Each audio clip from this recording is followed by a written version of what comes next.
എവിടെ ഫോട്ടോഗ്രാഫർ? ഞാനെന്തോട് ആക്രി പറക്കുന്ന അണ്ണാച്ചിമാരെ പോലെ കുലത്തൊഴിൽ മറക്കാൻ പറ്റുമോ? ആ ശവപ്പെട്ടി ഇറക്കി വെക്കണോ? ഇവിടെ ഒരു വിലസ്. താൻ എന്നെ കുറിച്ച് എന്താ വിചാരിച്ചത്? ഞാനൊരു കണാപ്പൻ എസ്ഐയും താൻ ഒരു വലിയ കൊമ്പത്തെ ആളുമെന്ന്. എടോ, തനിക്ക് ഇന്ത്യയിൽ എത്ര പോലീസ് സ്റ്റേഷൻ ഉണ്ടെന്നറിയോ? അതിൽ എ ഗ്രേഡ് എത്ര, ബി ഗ്രേഡ് എത്ര? അതറിയില്ല? ഇപ്പം മനസ്സിലായോ? എനിക്ക് ഈ ഇന്ത്യ മഹാരാജ്യത്ത് എത്രയോ ഉന്നതരായ ഉദ്യോഗസ്ഥരുമായിട്ട് ബന്ധമുണ്ടെന്ന്. ആ ബന്ധവും എന്റെ അപാരമായ ബുദ്ധിയും വെച്ചാണ് ഞാൻ ഈ കുമാരന്റെ ബോഡി അവിടെ നിന്ന് പൊക്കിയത്. കുമാരൻ അയച്ച കത്തിന്റെ കവറിലെ സീലിലുള്ള KA എന്ന രണ്ടക്ഷരം എന്നെ കൊണ്ടെത്തിച്ചത് കാട്ടാക്കടയിലും കളിയിക്കാവിളയിലുമല്ല, മധുരയ്ക്കടുത്തുള്ള കാപ്പാത്തിമലയിലാണ്. എന്റെ ഭാഗ്യം കൊണ്ട് നമ്മുടെ കുമാരൻ ആത്മഹത്യക്ക് വേണ്ടി പോയ സ്ഥലവും അത് തന്നെയാണ്. കാപ്പാത്തിമലയിലെ SI മാരിമുത്തു ഞാനുമായി ഒരു ടൈഅപ്പ് ഉണ്ട്. അതായത് ഇവിടെ ഏതെങ്കിലും തമിഴന്റെ ബോഡി കിട്ടിക്കഴിഞ്ഞാൽ ഞാൻ അത് അവിടേക്ക് എത്തിക്കും. അവിടെ ഏതെങ്കിലും മലയാളികളുടെ ബോഡി കിട്ടിക്കഴിഞ്ഞാൽ അത് ഇവിടേക്കും എത്തിക്കും. ഇതുപോലെ ഇന്ത്യയിലെന്നല്ല, വിദേശ രാജ്യങ്ങളിലെ പോലീസ് സ്റ്റേഷനിൽ വരെ എനിക്ക് ബന്ധമുണ്ട് മിസ്റ്റർ സദാശിവൻ. നീ സൂക്ഷിച്ചോ. ഇനി പറ, ഞാൻ വെറും കിണാപ്പനാണോ അതോ കിഴങ്ങനാണോ? പറ. തെറ്റിപ്പോയി അല്ല ബുദ്ധിമാനാണോ? പിന്നെ വരാം. നോക്കി നിൽക്കാതെ എടുക്കണോ പടം? തെണ്ടിത്തരം കാണിക്കണം. തന്നെ ഞാൻ വിളിച്ചോണ്ട് വന്ന ഈ ചീഞ്ഞടിഞ്ഞ ബോഡിയുടെ മാത്രം എടുക്കാനല്ല, എന്നെ കൂടെ ചേർത്തെടുത്തോ. എടുത്തോ. എന്താണോ ഈ നാട്ടിൽ പത്രക്കാരും ഇല്ലേ? ഞാനിവിടെ ഉണ്ട് സർ. താൻ ഏത് പത്രത്തിന്റെ ആളാ? അങ്ങനെയൊന്നുമില്ല സർ, എല്ലാ പത്രവും രാവിലെ വീടുകളിൽ കൊണ്ടുവന്നില്ല. അത് ശരി, ന്യൂസ് പേപ്പർ ബോയ്. ഇനി ഇവിടെ നിന്ന് കഴിഞ്ഞാൽ നാളെ നീ ഇടുന്ന പത്രത്തിൽ നിന്റെ ഡെഡ് ബോഡിയുടെ ഫോട്ടോ കാണേണ്ടി വരും. പോടാ. താനാ പൊതിയും കൊടുത്തേ. ഇത് കുമാരന്റെ ഡെഡ് ബോഡിയിൽ നിന്ന് കിട്ടിയതാണ്. സ്വർണ്ണമാല, വില കൂടിയ വാച്ച്, മോതിരം. ഇതൊന്നും ഇല്ലായിരുന്നു. 10 രൂപ കൂറ വലവീണ അണ്ടർവെയറും മുഷിഞ്ഞ ഷർട്ടുമുണ്ട്. മനുഷ്യനെ മെനക്കെടുത്തായി. താൻ ബന്ധുവല്ലേ? എന്നാ ഇതിരിക്കട്ടെ. പിന്നെ ഈ ഡെഡ് ബോഡി ചീഞ്ഞതാണോ അളിഞ്ഞതാണോ എന്നൊന്നും ഞാൻ ടേസ്റ്റ് ചെയ്തിട്ടില്ല. നിങ്ങൾക്കിവിടെ ചന്ദനമോ തേക്കോ വല്ലതും ഉണ്ടെങ്കിൽ വാരിയിട്ട് കത്തിച്ച് ചാമ്പലാക്കാം. ഇത് കത്തിത്തീരുന്നവരെ കോൺസ്റ്റബിൾ ഇവിടെ ഉണ്ടായിരിക്കണം. എനിക്ക് അത്യാവശ്യമായി ഒരു ഇൻവെസ്റ്റിഗേഷന് പോകാനുണ്ട്. ഏത് ഇൻവെസ്റ്റിഗേഷൻ? അറിയില്ല? എടോ ഇന്ന്. അതെ, വീട്ടില് വാഷിംഗ് മെഷീൻ കേടാണ്. അപ്പൊ ഈ ഭാര്യയുടെ പിള്ളേരുടെ ഒക്കെ തുണി അലക്കിയിടാം. ഒന്നാമത് മഴ വരണം. ഇന്നും കൂടെ അലക്കിയിട്ടില്ലെങ്കിൽ അവള് നെഞ്ചു കയറിയിരുന്ന് പൊങ്കാലയിടും. ഓക്കേ.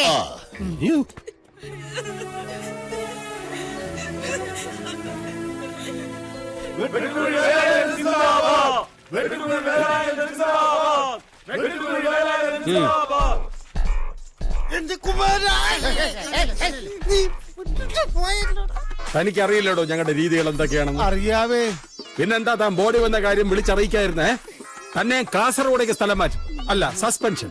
ഒരു അബദ്ധം പറ്റിയതാണ് സാർ. തനിക്കോ? അല്ല, ഈ സാറിന്. താൻ ആരാ?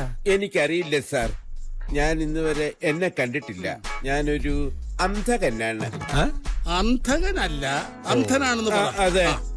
എങ്ങനെയുണ്ടോ നമ്മുടെ പോലീസ് സ്റ്റേഷൻ? അങ്ങനെ ഇങ്ങനെയൊക്കെ തട്ടിമുട്ടി പോണു സാർ. പോരാ, പേരെടുക്കണം. പേരെടുക്കാൻ എന്താ ആശുപത്രിയാ? പേരല്ല, പേര്.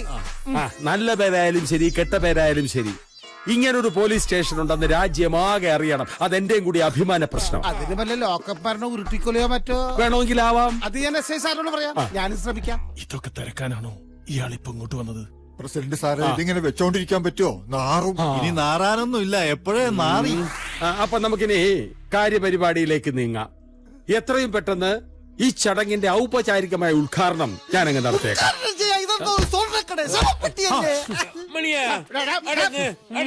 എല്ലാ പെട്ടികളും ഞങ്ങൾക്കൊരുപോലെയാണ്. ഒരു ശവപ്പെട്ടി ചിലപ്പോൾ ഞങ്ങൾ രാഷ്ട്രീയക്കാർക്ക് സ്വർണ്ണപ്പെട്ടിയാകും. ഒരു സ്വർണ്ണപ്പെട്ടി ചിലപ്പോൾ ഞങ്ങൾക്ക് ശവപ്പെട്ടിയാകും. രാഷ്ട്രീയം അറിയില്ലല്ലേ? പഠിക്കാൻ നേരം കിട്ടിയില്ല. കുടിക്കാൻ നേരം കിട്ടുന്നുണ്ടല്ലോ അല്ലേ? ഉത്തമ പൗരൻ. സംസ്ഥാന ബഹുമതി ഉണ്ടോ സാർ? ആചാരവെടി വെക്കാൻ തോക്കം ഒന്നേ ഉള്ളൂ, ഒരു ഉണ്ടയും. ബാക്കി ഉണ്ടകൾ തിരുവനന്തപുരത്ത് നിന്ന് വരുന്നുണ്ട്. അപ്പോ സീസറ് ആരെങ്കിലും ഒരു സിഗരറ്റ് കൊടുക്കണോ? സിഗരറ്റ് അല്ലടോ വിട്ടി, കത്രിക. ഇയാളെന്താ കത്രയും കൊണ്ട് നടക്കണേ? കൂടെ ചീപ്പും കാണും. എന്റെ പ്രിയപ്പെട്ട വോട്ടർ, കുമാരന്റെ ഭൗതിക ശരീരമടങ്ങിയ ഈ ശവപ്പെട്ടി തുറക്കൽ ചടങ്ങിന്റെ ഔപചാരികമായ ഉദ്ഘാടനം നിങ്ങൾ ഏവരുടെയും സാന്നിധ്യത്തിൽ ബഹുമാനപ്പെട്ട പഞ്ചായത്ത് പ്രസിഡന്റ് ഈ വെട്ടുകുഴി നിർവഹിക്കുന്നു. കയ്യടി കയ്യടി. പോവാ. ഇതാ ആയുധം. ഒരു മാരണം പോയി. ദേ പെട്ടി തുറക്കാൻ പോവുകയാണ്. ആരെങ്കിലും പോയി കുമാരന്റെ ഭാര്യ വിളിക്കൂ. എന്നെ പിടിച്ചോ.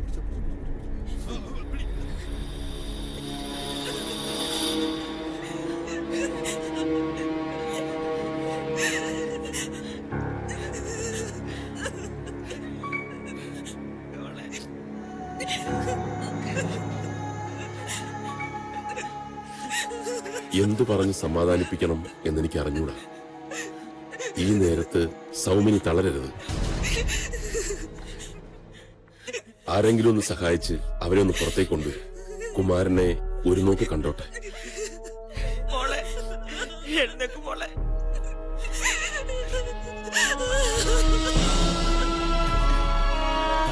ഭാര്യ വരുന്നുണ്ട്, വേഗം തുറക്ക്.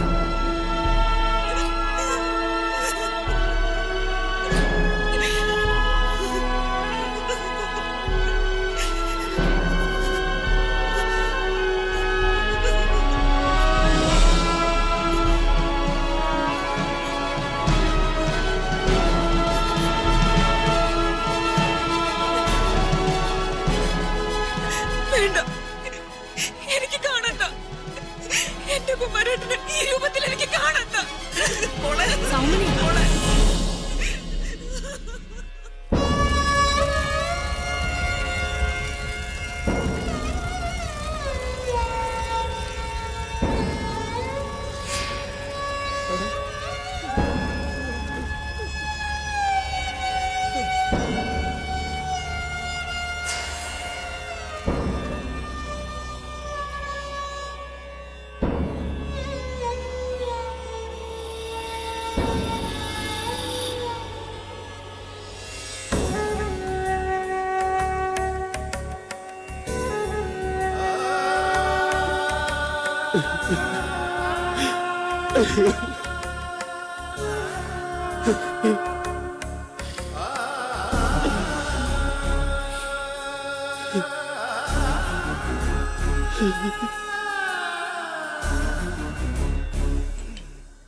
രണ്ട് പെഗ് കിട്ടാൻ ഒരു മദ്യപാനി എന്തൊക്കെ പെടാപ്പാട് പെടണം.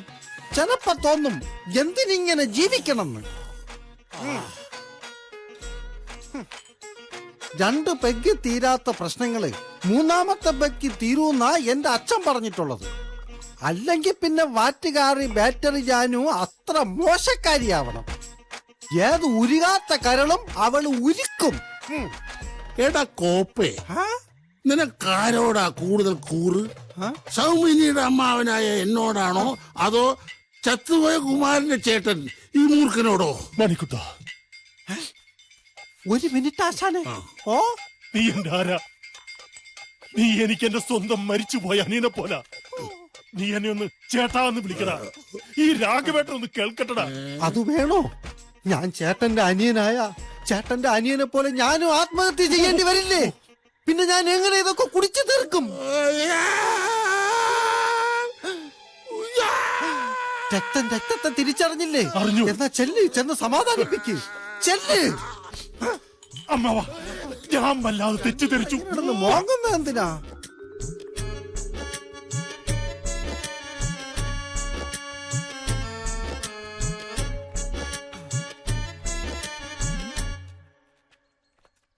വരട്ടെ മോളെ. ഈ അമ്മായി അമ്മാനൊക്കെ ഇല്ലേ നിനക്ക്?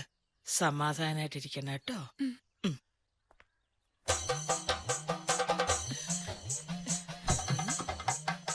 കരയാതെ, കരയല്ലേ മോളെ.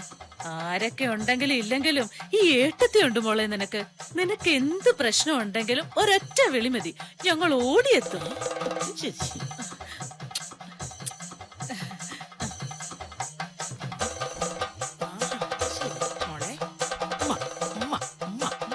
മതി ഉമ്മ വെച്ചതാ. ഇനി നമുക്ക് വീട്ടിൽ ചെന്നിട്ട് ഉമ്മ വെച്ച് കളിക്കാം കേട്ടോ. എന്തേ? പിന്നെ അല്ലാതെ മാമ, വേഗം ഇറങ്ങാൻ നോക്ക്. എനിക്ക് ഡ്യൂട്ടിക്ക് പോകാനുള്ളതാ. സുരേഷ് എവിടെ? സുരേഷ് പ്രേമലതയോ? പ്രേമലത വന്നില്ലേ? അതാ വരിക.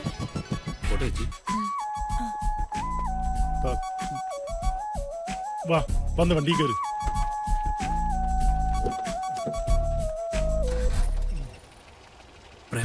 ഞാൻ വീട്ടിൽ ചെന്ന് വിളിക്കാം. എന്താടി ഒരു കഥകളി? കേറിയത്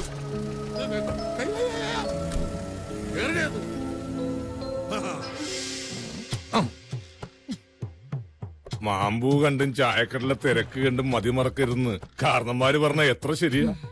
ചടങ്ങെല്ലാം കഴിഞ്ഞ ആളുകൾ പോയപ്പോ നമ്മുടെ കച്ചവടവും തീർന്നു. ഹാ, എന്തൊക്കെ കണക്കൂട്ടലായിരുന്നു. ഇത്തിരി പൊന്നു വാങ്ങിക്കണമെന്നും പണയം വെച്ച പൊന്ന് തിരിച്ചെടുക്കണമെന്നും. എനിക്ക് വേണ്ടിട്ടല്ല, ദേ നിങ്ങളുടെ മോക്ക് വേണ്ടിട്ടാ. കല്യാണം ദേ ഇപ്പങ്ങെത്തും. നീ ഒരു കാര്യം ചെയ്യ്. എന്താ? നീ എവിടെയെങ്കിലും പോയിട്ട് ഒരു കത്ത് എഴുതിയിട്ട് ആത്മഹത്യ ചെയ്യും. ഞാനിവിടെ കച്ചവടവും പൊടി പിടിക്കാം, നിന്റെ ആഗ്രഹവും തീർക്കാം. ഞാൻ എന്ത് പറഞ്ഞാലും നിങ്ങൾക്ക് കുറ്റ. ഇനി നീ പറഞ്ഞ കാര്യമൊക്കെ ശരിയാ എന്ന് വെച്ച് ആരാന്റെ ചാവ് കണ്ട് മോളുടെ കല്യാണം നടത്താൻ നോക്കരുത്. നീ തനിപ്പെണ്ണാവരുത്. ഗോപാലിന്റെ ഭാര്യയായാ മതി. അവതരിപ്പിക്ക കടയിലാണ് കച്ചവടം ഇല്ല, മനുഷ്യനെ സമ്മതിക്കണമെന്ന് വെച്ചാ എന്താ ചെയ്യാ? പോടി